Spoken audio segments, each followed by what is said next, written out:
esta lucha de tratar de que la gente mastique adecuadamente. Y no está puesto en el afuera el concepto de calidad de bolo alimentario. Ahí parte todo. Que yo voy al médico, le digo que tengo problemas de acumulación de gases, de molestias, de cólicos, y el médico me pregunta cómo mastico. Es una muy buena pregunta. Hola, bienvenidos a un nuevo podcast de Salud sin Censura. Tenemos una invitada muy especial, la odontóloga Paulina Cabrera, especialista en bioregulación, en ortomolecular y en medicinas integrativas aplicadas a la salud. El tema de hoy es algo que no siempre nos preocupa, que es la boca, nuestra boca y su relación con nuestra salud. ¿Qué tiene que ver la boca con los órganos? Si la boca está separada, está nadando en el aire. Bueno, vamos a ver que no es tan así y Paulina nos va a instruir en el tema. Bienvenida, Paulina. Gracias por participar con nosotros. Hola, Nelva. Hola a todos. Gracias por la invitación y por la invitación de tu equipo de trabajo aquí. Yo sé que tienes un equipo que te respalda. Y gracias por incluir la odontología, que siempre, como dices tú, está en el aire. Y es tremendamente relevante, de ida y de vuelta. Y yo debo reconocer que fuiste tú la que me enseñó esto. Recuerda que nos conocimos el año 2011 cuando hacíamos el diplomado de bioregulación. Sí, hicimos el diplomado y nos conocimos ahí yo había escuchado hablar de ti, era como necesitaba conocer a Nelva y de verdad fue extraordinario hacer este link entre la nutrición, la alimentación y la odontología. Y yo te diría que dentro de los temas principales de la odontología y la nutrición y la alimentación, entre ellos, que nos compete a nosotros los odontólogos, sobre todo en rehabilitación, es la masticación. Así que sí, de eso también vamos a hablar. Me acuerdo que hicimos algunos cursos juntas sí, acerca de eso, de ¿cómo le llamabas tú a estos cursos? El sedentarismo masticatorio. El sedentarismo masticatorio. Claro, yo hablo de sedentarismo masticatorio, que es muy relevante. Muy interesante. Sí. Y hasta el momento que yo te conocí, Paulinita, nunca había escuchado de la microbiota bucal. Claro, porque hasta entonces, y todavía, y recién estamos partiendo con un cambio de paradigma, la boca era sucia. Sí. Y esto empeoró en la época de la pandemia, cuando la boca había que taparla y era sucia porque a través de la boca efectivamente se transmiten virus, bacterias, en fin.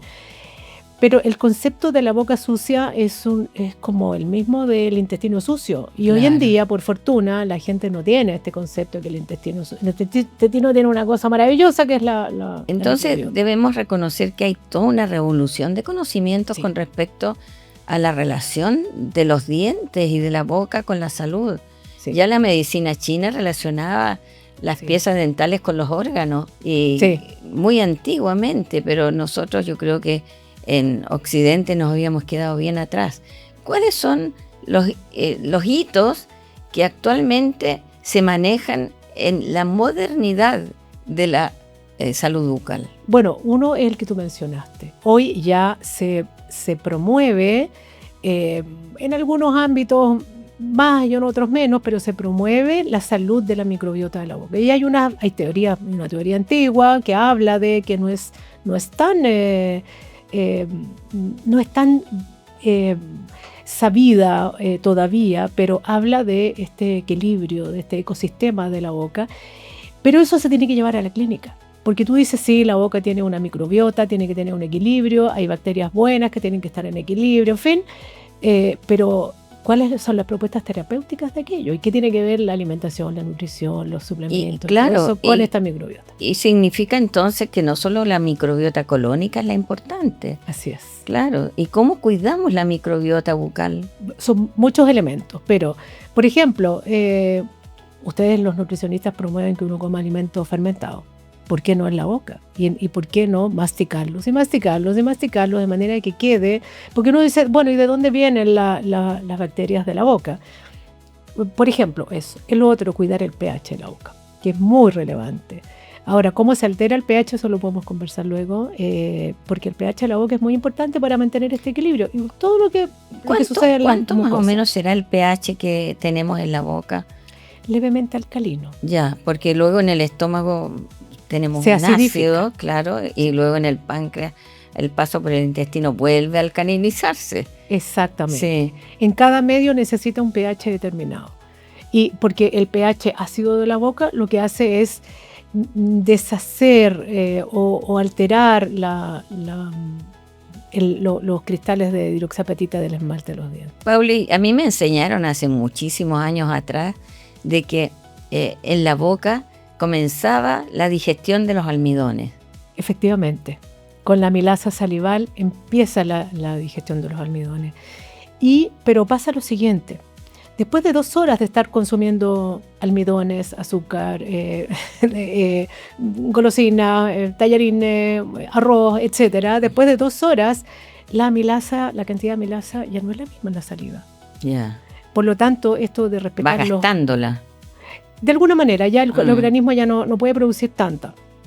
Y esta es una enzima que la necesitamos. Y por lo tanto, cuando uno come carbohidratos y también proteínas y otras enzimas ahí, hay que masticar y masticar y masticar, de manera de embeber esos alimentos de amilasa. Yo siempre pienso, y no está puesto en el afuera, el concepto de calidad de bolo alimentario.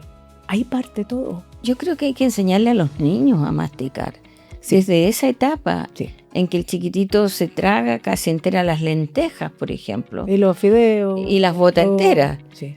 Claro, entonces es importante que el niño entienda que si no mastica completamente, no va a utilizar ese alimento. Sí. Y lo otro es que ya es un poquito más funcional el concepto, pero masticar de ambos lados. Ya hemos visto 2 conceptos fundamentales. Uno, la calidad de la saliva y la calidad del bolo alimentario. Este bolo es lo que se va a formar después de masticar. Pero ¿qué pasa cuando le das 2 masticadas al gajo de naranja y te tragaste toda la fibra de golpe? O cuando masticaste levemente la carne y te tragaste pedazos casi enteros. ¿Qué pasa con nuestro estómago? ¿Reemplaza esa función? Me gustaría que hicieras como un pequeño resumen de la calidad de la saliva y la calidad del bolo alimentario. Bueno, un tema pero tremendamente relevante. No da lo mismo, uno dice yo como una dieta equilibrada, en fin, sí, pero me trago la carne, me trago el choclo, y no son bien digeridos. El sistema digestivo no tiene dientes. Así es. Entonces, los dientes, la función masticatoria, el masticar, no es reemplazado por las enzimas digestivas de ninguna parte del recorrido de la digestión. Yeah. Eso es un concepto fundamental. Por ejemplo, si la gente come así, masticando tan mal, ¿qué molestias va a tener? ¿Gases, dolores de estómago? Todo lo que puede tener como consecuencia la mala digestión de un carbohidrato, por ejemplo, y de algunas proteínas también, porque también las proteínas parten su digestión, algunas proteínas inician su digestión en la boca, por una buena calidad de saliva. Y ahí entra a jugar el concepto de la calidad de saliva. Porque no da lo mismo una saliva, lo que yo te decía, después de 2 horas de estar comiendo carbohidratos, no da lo mismo esa calidad de saliva que además promueve un pH ácido, una saliva de una persona que está aumentando su glicemia. Hay un estudio muy interesante que habla de cuál es el límite de la glicemia para tener un pH saludable de la saliva. Son 84.8, no son ni 100, ni 90, ni 86, 84.8 y no más. ¿Y por qué es importante? Porque cuando sube esa glicemia, se acidifica la boca. ¿Y qué pasa cuando se acidifica la boca? Porque ¿qué es lo que pasa? Aumentan las bacterias que promueven las caries, la enfermedad periodontal, que a su vez ellas producen ácido. Entonces se acidifica el medio y entonces deshacemos levemente, vamos deshaciendo los cristales de hidroxiapatita, se producen las caries y la gingivitis. Entonces significa, por ejemplo, podríamos sospechar que yo voy al médico, le digo que tengo problemas de acumulación de gases, de molestias, de cólicos, y el médico me pregunta cómo mastico. Una muy buena pregunta. A nadie le importa siquiera si el paciente tiene dientes o no. A nadie le importa. es muy relevante. Tú me has escuchado en los cursos donde están las nutricionistas y yo les digo, ustedes promuevan toda la mejor dieta del mundo, los mejores suplementos, orgánicos, lo que quieran, pero tienen que contarle los dientes al paciente. ¿Tiene todos sus dientes? Eso es una cosa, si los tiene todos. Y si no los tienes todos, o los tiene todos, mastica, y pueden hacer la prueba, y le dan un pedazo de manzana, una almendra, a ver, mastique, y ustedes observen. Si come, si traga rápido. Claro, 2, si 3 come, masticadas. Y si come por ambos lados, porque tenemos función, producción de saliva en una serie de glándulas salivales. Y eso por una parte. Y la calidad de la saliva, que tiene que ver también con cuántos minerales tenemos, si tenemos equilibrio de calcio, magnesio, en fin, etcétera. Eso se relaciona directamente con la nutrición. Absolutamente, con la nutrición y una buena digestión. Sí. Porque si tienes una buena digestión, lo que tú comiste lo vas a obtener, no va a pasar de largo. Ahora, ¿qué pasa cuando la gente tiene problemas de sangrado de encía? Es un gran tema. En odontología hay una máxima investigación en el mundo de la periodoncia, se llama eso, el mundo de las encías, de los tejidos que sostienen los dientes. Una encía que sangra 2, 3 días, 5 días y sigue sangrando, no es normal. No es normal. No. Eso es importante No, saber. no es normal. Sí. Significa que hay una inflamación. Y si hay inflamación y sangra, está permeable. Y ustedes comprenden perfectamente el concepto de permeabilidad intestinal. Sí. Significa permeabilidad de la mucosa del intestino. Sí. Bueno, también existe permeabilidad de la mucosa de la boca, es decir, de las encías. Y esa permeabilidad implica que si yo tengo inflamación de las encías en mayor, mediano o menor grado, voy a tener una pasada de bacterias, virus, hongos, de todo el torrente sanguíneo mucho más fácilmente y directamente que si yo no tengo esta barrera, que es el epitelio de la encía, en buenas condiciones. Por lo tanto, significa que desde el punto de vista local, pero también desde la nutrición, tengo que tener buenos nutrientes para yo tener una buena barrera epitelial de mi encía que me proteja. Eso significa que se va a llenar mi encía también de patógenos, de microorganismos patógenos. ¿Qué pasa con estos enjuagues bucales que eliminan todas las bacterias y que se supone que van a dejar nuestra boca estéril? Bueno, el concepto de la boca sucia, que es un concepto antiguo, arcaico, tremendo. La boca, con sus 700 especies de bacterias, es extraordinaria. Y lo que tiene que tener es un equilibrio bacteriano. Y para eso, salvo situaciones muy puntuales en las que uno debe usar un enjuagatorio, son situaciones clínicas puntuales, un enjuagatorio que normalmente son bacteriostáticos. No bactericidas. No. Claro, expliquémosle a la gente lo que pasa es que, mira, qué significa la diferencia. Esa pregunta me la hacen mucho. Una cosa es desinfectar la boca y otra cosa es eliminar algunas bacterias, pero no son tan selectivos realmente estos enjuagatorios. Entonces, hay situaciones muy particulares por tiempo acotado de uso de bacteriostáticos, pero también uno puede promover en la entrada o la llegada de bacterias de buena calidad a la boca. Y ahí los enjuagatorios hay que tener claro. Los pacientes me preguntan mucho por eso. Yo le digo, bueno, tú le pones un bactericida a tu intestino todos los días en la mañana. No, me dicen, porque hoy existe el concepto del intestino poblado con microbiota y lo cuidamos y todo. Bueno, ¿y por qué en la boca? Salvo situaciones muy particulares, claro, normalmente postquirúrgicas o, qué sé yo, durante un tratamiento periodontal en pacientes que están muy inmunodeprimidos, etcétera. Porque sí se puede regular la microbiota con alternativas mucho más amigables. Tenemos que pensar que la lucha no es contra todos los microorganismos. No tenemos que andar matando microorganismos en el intestino, en la boca. Somos parte de eso. O sea, los microorganismos forman parte de nosotros. Sí. Mira, la lucha no es con las bacterias malas. La lucha es contra el desequilibrio bacteriano de un medio determinado. En este caso, de la boca, es de lo que estamos hablando. Finalmente estamos hablando de estilo de vida. Absolutamente. Retomando la importancia del enjuague bucal. La gente piensa que el enjuague bucal le va a matar todos los microorganismos de su boca y que eso es lo esperado. Uno, cuando no entiende esto, piensa en tener una boca casi estéril. Entonces, claro, ¿qué consecuencias puede tener esto en nuestra salud? Ya. Hay varios elementos ahí. Lo primero, entonces, ya sabemos, lo que tiene que pensar usted es en tener un equilibrio bacteriano y no en matar bacterias ni malas ni todas las bacterias de la boca. Eso es lo primero. Lo segundo, hay bacterias que así como en el intestino producen nutrientes o producen elementos que participan en cadenas metabólicas, en fin, también en la boca.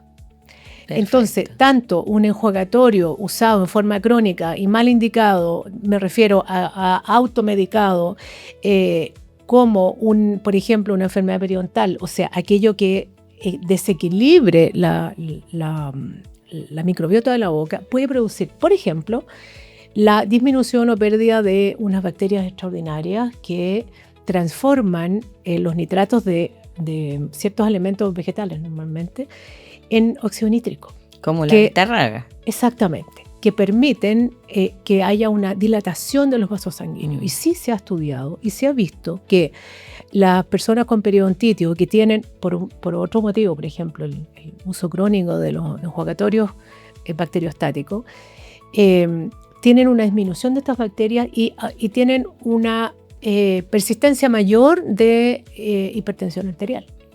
Porque nosotros necesitamos ese óxido nítrico. Realmente o sea, que en la boca es muy importante. Ahora, sí, yo he leído algunos estudios en el último tiempo que se han encontrado bacterias de la boca hasta en el cerebro.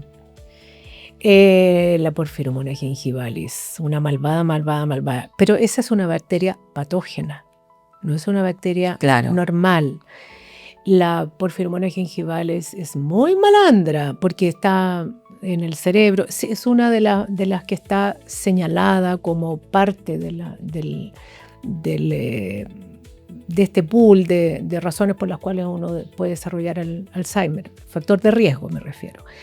En las articulaciones, en el corazón, en las placas de ateroma, en los tumores cancerosos también.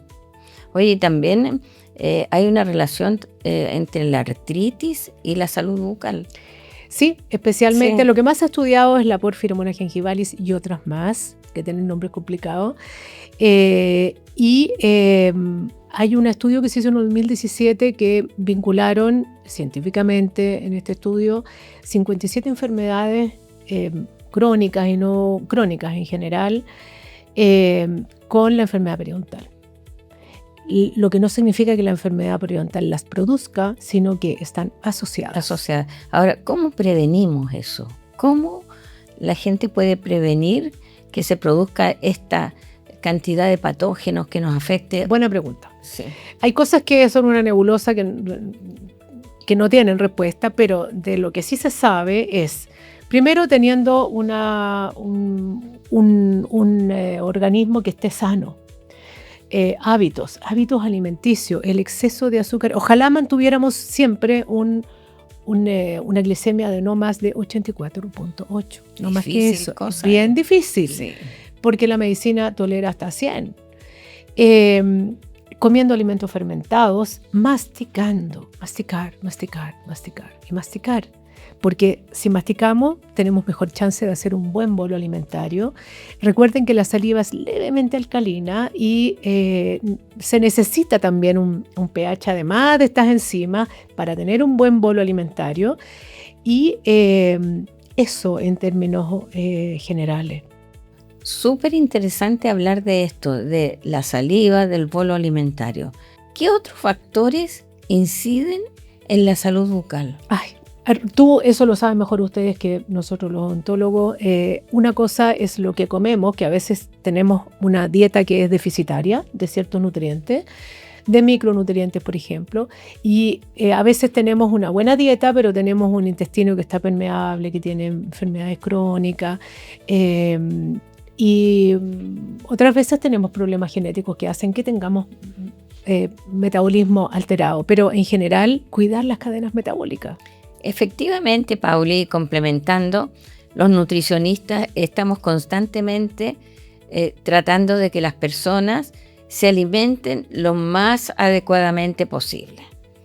Por ejemplo, esta lucha de tratar de que la gente mastique adecuadamente, no trague los alimentos a medio masticar, también va a llevarnos a otras situaciones como por ejemplo que no se mastiquen alimentos más duros, por ejemplo manzanas, peras, pepinos de ensalada, alimentos que requieren ser masticados y que dan una sensación de mayor resistencia a la masticación. No tiene que ser una alimentación constantemente blanda, que es un poco lo mismo que sucede cuando se cambia la alimentación de los niños y se les empieza a dar solo papillas. No se les enseña a percibir un poco la dureza del alimento, que es normal y natural. Sensorialmente, eso es integración sensorial. Mira, es un súper buen punto. Yo lo recomiendo a los pacientes cuando comen cosas, no sé, la crema de habas, de zapallo, pónganle, por ejemplo, semillas duras, de manera que mastiquen la sopa. La sopa hay que masticarla, sobre todo esa crema de legumbres que sí tiene carbohidratos, además de otros nutrientes. Entonces tú estás destacando el factor local de estos alimentos que son duros, que además producen arrastre de bacterias para que no se organicen, no produzcan caries, y además los nutrientes que obtenemos después una vez digeridos. Y yo me imagino además que ya la sensación de chocar los molares contra algo que presenta cierta resistencia debe actuar sobre la función cerebral. Ese es un tema maravilloso. No solo actúa sobre la función cerebral así nomás. Se ha estudiado que las personas que no mastican, que les faltan dientes o no tienen dientes y que no mastican, esas personas tienen menos oxigenación del cerebro y hay áreas específicas del cerebro que se activan cada vez que masticamos. La memoria, el lenguaje y otras. Y la gente que no tiene esa función activa porque por años no la masticó, esas personas tienen un riesgo más alto de desarrollar demencias, por ejemplo, Alzheimer, solamente por el hecho de no masticar. Cada vez que masticamos, oxigenamos el cerebro y activamos zonas cerebrales específicas. Perfecto. Entonces, cuando hablamos de la nutrición, partimos hablando de la masticación, de la calidad de la saliva, que no solo tenemos que consumir papillas y alimentos blandos, que muchas veces se cree que esa es la forma correcta de alimentarse un niño, una persona de la tercera edad, porque ¿para qué complicarle la vida para que mastique si le podemos entregar todo molido? Y eso es nefasto para la salud. Sí. Agregando que dentro de la nutrición, los polifenoles, por ejemplo, la fibra de los alimentos vegetales, los polifenoles que son los que están en la cascarita de las frutas de colores fuertes y todo eso, son antioxidantes, van a proteger el organismo, van a impedir que mi intestino delgado se abra en una permeabilidad que me va a pasar toxinas al torrente sanguíneo y que me va a causar problemas metabólicos diversos. Vamos a volver a hablar un poquito de esto del intestino permeable. Cuando el intestino tiene células que están pegaditas. Eso es lo normal. Hay moléculas que no van a pasar, que van a quedar ahí y no van a pasar y van a ser eliminadas. Pero si por alguna causa metabólica, de toxinas, etcétera, esto se rompe y deja pasar, se abre un hueco ahí, un espacio, y empiezan a pasar moléculas grandes, ahí ya todo lo que comamos va a ser inútil nutricionalmente. Desarrollas alergias alimentarias más fácilmente, pasan bacterias también, claro, lo mismo que pasa con la encía, en la permeabilidad de la mucosa. Entonces también cuando hablamos de nutrición hay que hablar de cómo cuidar que el intestino no sea permeable, que el intestino esté en la mejor calidad posible. Otro elemento importante, aparte de que las proteínas, la fibra, los polifenoles, las grasas saludables, Sí. por ejemplo, el aceite de oliva extra virgen, que debe venir en botella de vidrio, oscura ojalá, en vez de estos aceites vegetales altos en omega 6, que son terriblemente inflamatorios y que van a contribuir a enfermedades cardiovasculares y otro tipo de enfermedades. Y probablemente a enfermedades como la periodontitis. Así es. Sí. Entonces está tan de la mano lo que comemos con lo que tú planteas y con la salud bucal, que esto es un equipo de trabajo en el que debemos incorporarnos los nutricionistas y los odontólogos en beneficio de la salud de la población. Sí, bueno, esta misma instancia, una conversación entre una nutricionista y una odontóloga, por ejemplo. Oye, Pauli, hazme el favor, pásame por favor un vasito que tengo por ahí abajo porque me dio sed. Aquí está. Eso. Bueno, Agüita. y agüita. Bueno, Agua pura. quiero que nos pongamos inmediatamente las dos de acuerdo en que qué importancia tiene esto. Queridos amigos, la calidad de la saliva también pasa por el tomar suficiente agua. No bebidas, no juguitos. Tocaste un tema nuevamente muy relevante. Delante me preguntaste por la calidad de la saliva. Bueno, parte de la calidad y la cantidad de la saliva es cuánta agua tomamos. Y hemos conversado muchas veces respecto del agua contigo, Nelvita. Nosotros tenemos que producir entre 1 y 1,5 litros de saliva al día, y para eso hay que tomar agua, porque la saliva tiene una viscosidad también. Por lo tanto, como dices tú, el tipo de agua que tomemos también es muy relevante. Recuerdo hace unos años atrás una paciente que había escuchado esto de la filtración del agua, que no sé, que los metales, etcétera, y ella tenía una situación en la boca que claramente uno veía que estaba muy desprovista de minerales. Y entre las cosas que le pregunté es, ¿qué agua tomas? Perfecto. ¿Qué agua tomas? Tomaba agua destilada. Claro. Y hay personas que creen que filtrar el agua al punto de tomar un agua desprovista sin minerales, Sí. iones en realidad, que sería el ideal, es muy bueno. No, necesitamos, y yo creo que eso ustedes lo saben mucho mejor que nosotros los odontólogos, y que acuérdate tiene que tener el agua. Hemos hecho algunos Sí, reels hemos hecho acerca de eso, sí. de tratar de luchar contra la idea de que el agua tiene que estar desprovista de todo. Sí, en sedentarismo masticatorio están Sí. esos. Sí. Imagínate que la gente piensa de que el calcio que tiene el agua no sirve para nada, sin embargo se ha comprobado que se absorbe y Sí. es un buen calcio. Es parte del calcio que Sí. deberíamos tener en no solo el calcio, magnesio. Entonces significa que el volumen de saliva es bien importante. Entonces si yo estoy masticando y siento como que me cuesta tener saliva y no puedo, y me cuesta tragar, porque me va a costar tragar si este bolo que voy a tener después de masticar no pasa, me cuesta tragar, tengo que pensar en que tengo que tomar agua. Y tocaste un punto importante que no hemos conversado antes. ¿Tomamos el agua con la comida o tomamos el agua durante el día para tener una cantidad de saliva suficiente? Y eso ustedes lo saben mejor que nosotros los odontólogos, que evidentemente nos tenemos que hidratar a lo largo del día. Pero también ahí pensemos que depende del tipo de comida. Si yo estoy comiendo Sí. una comida seca, Claro. tengo que apoyar Sí. un poquito con agua. Sí. Sí. Toquemos así rápidamente todos nuestros estudios bibliográficos acerca de la calidad del agua y ver también que algunos envases de agua que migran partículas plásticas no son lo más saludable del agua. A veces más vale abrir la llave del agua potable y tomar agüita desde la llave.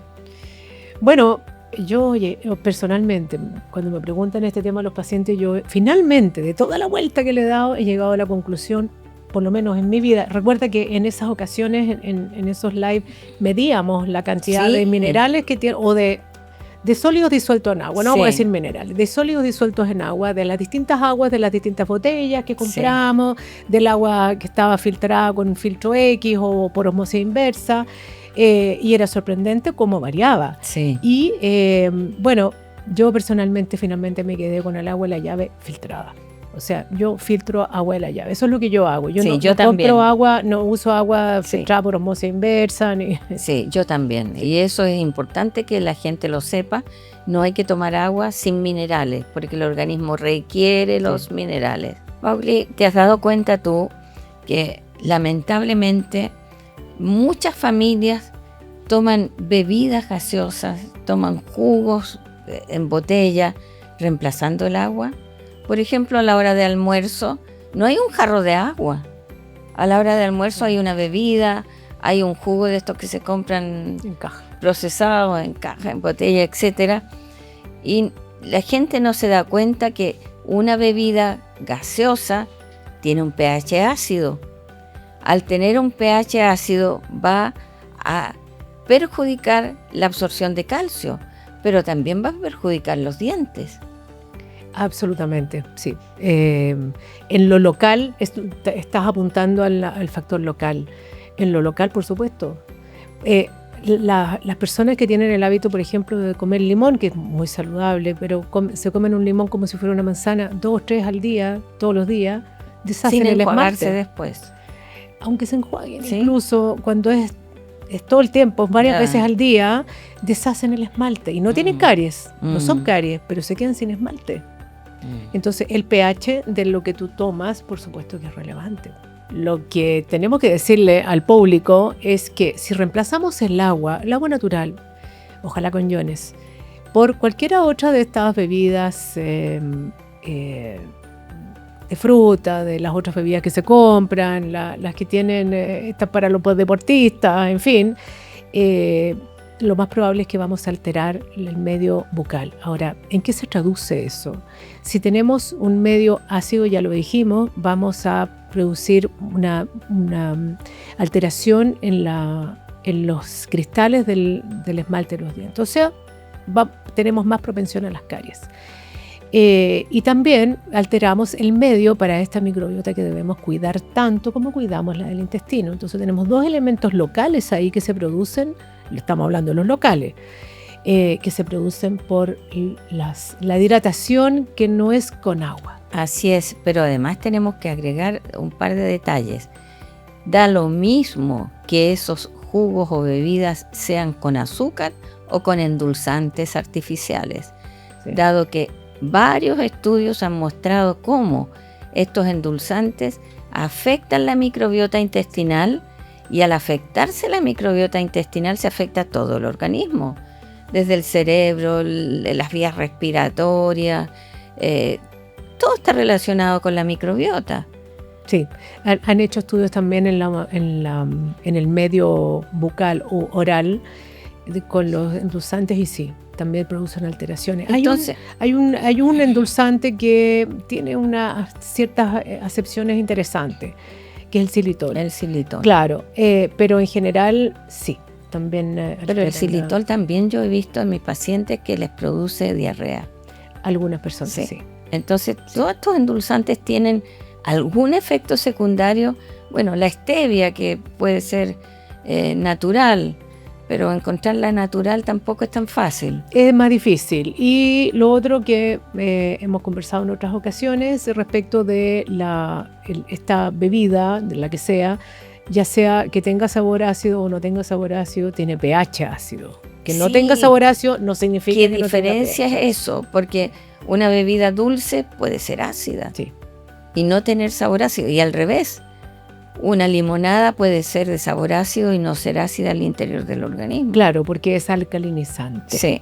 Bueno, frente a estas personas que no les gusta tomar agua, que lo encuentran desabrido y que se resisten, ¿qué ideas podemos darle? Por ejemplo, podrían agregar cascaritas de limón muy bien lavados previamente, ojalá con escobilla, ya, cascaritas de naranja, cascaritas de pepino, trocitos de pepino, o hierbas como menta, cedrón, ojalá orgánico, eso sería lo ideal, pero si no, muy bien lavado, para darle un pequeño sabor al agua, pero un sabor un poquito más natural. Hay un dato importante respecto a lo que acabas de decir, que tiene que ver con el desafío sensorial que tiene la boca.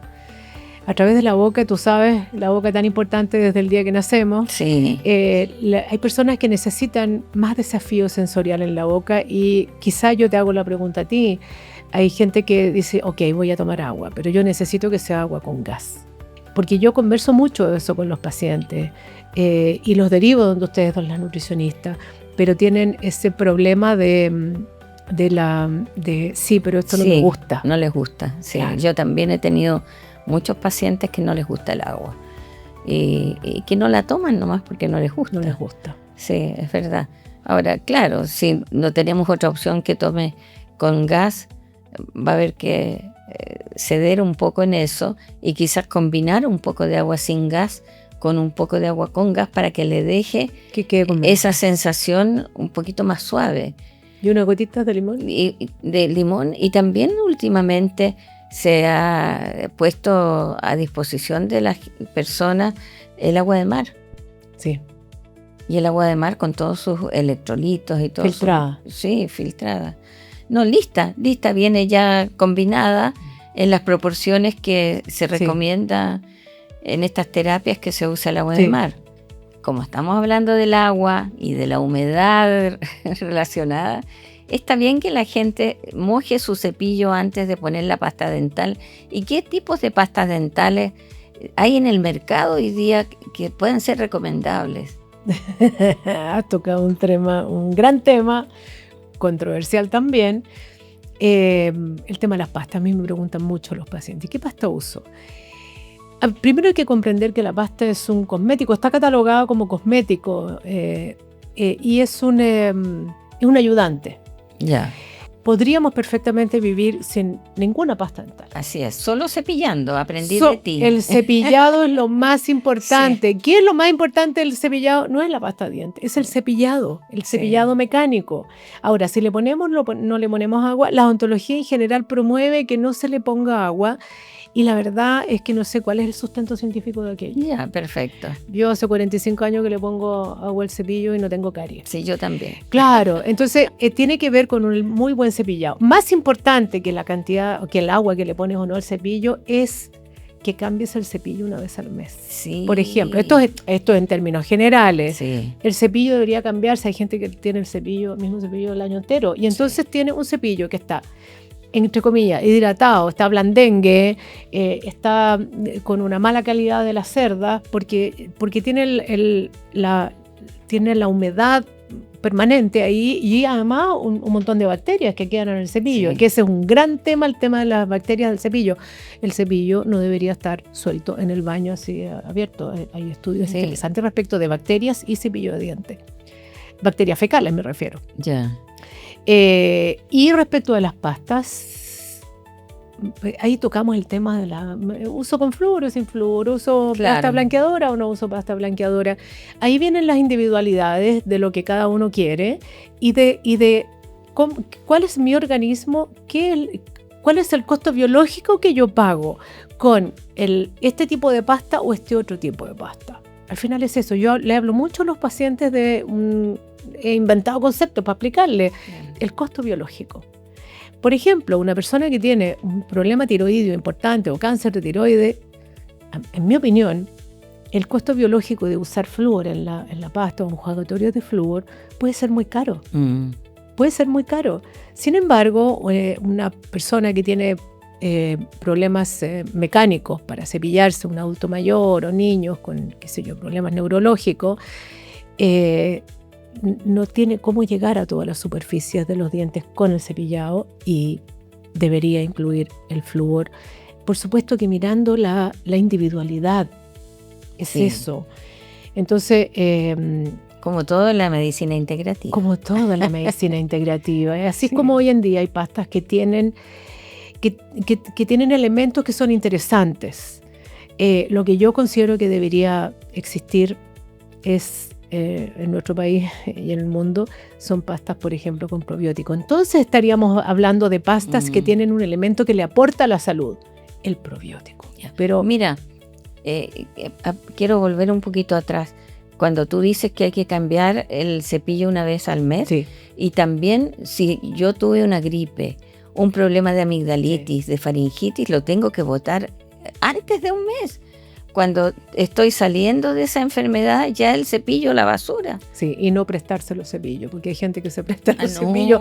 Durante el COVID me acuerdo que hicimos unos reels, no, por favor, no comparta el cepillo. Igual cada uno en la familia guarda el cepillo en un lugar distinto que no sea el baño, porque claro, se y sabía te que- encuentro toda la razón que hay que ponerlo tapadito. Sí. Existen estos Sí. cepillos que uno los pone en Con su cajita, Sí. con tapa, porque si no las Bueno, moscas con se cajón. paran, el polvo, toda la... No, la contaminación mayor que se ha demostrado es la contaminación con bacterias fecales. Mira, Porque hay que echar a correr la cadena con la tapa cerrada, entre otras cosas.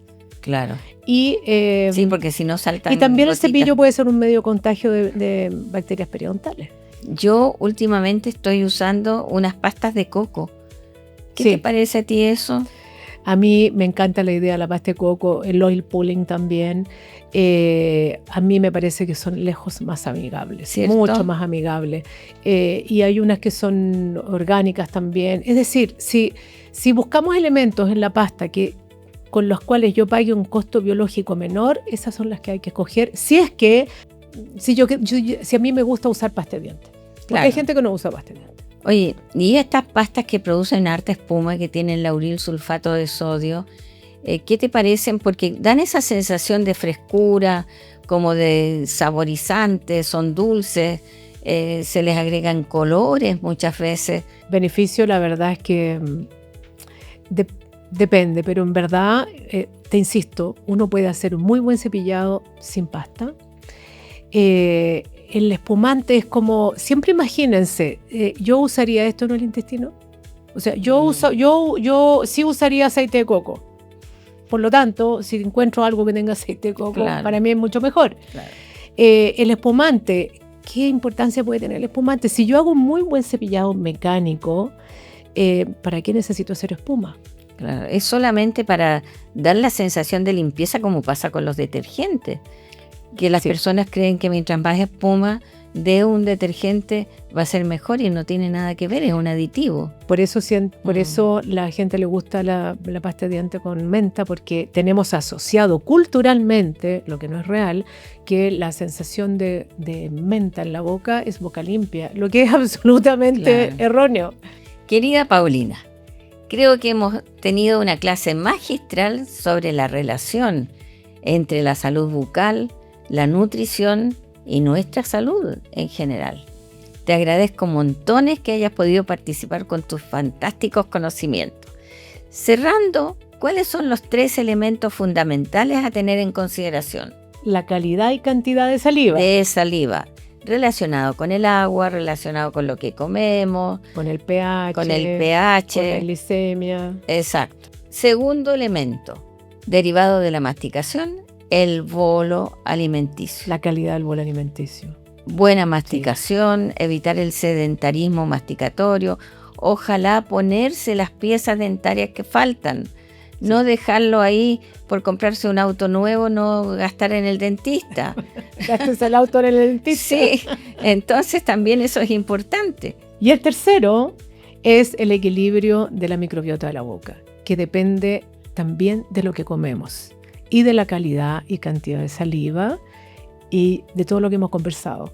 Y Pauli, entonces la gente que quiere verte, que quiere asistir a tu consulta, que va a quedar, por supuesto, interesada en buscar un odontólogo que sea integrativo y que pueda hablarle de todas estas cosas en forma integral, ¿dónde te encuentran? Bueno, yo trabajo en la consulta privada y me encuentran en mis redes sociales sedentarismo masticatorio, que al final las bauticé como sedentarismo masticatorio porque era lo más relevante de esta cruzada para tener una buena salud oral. Así es que en sedentarismo masticatorio. Y una vez más te felicito por tu aporte, por todo lo que nos has enseñado, por todo lo que sigues aportando. Y a todos ustedes los dejo invitados al siguiente capítulo del podcast Salud sin Censura, que va a estar tan interesante seguramente como este.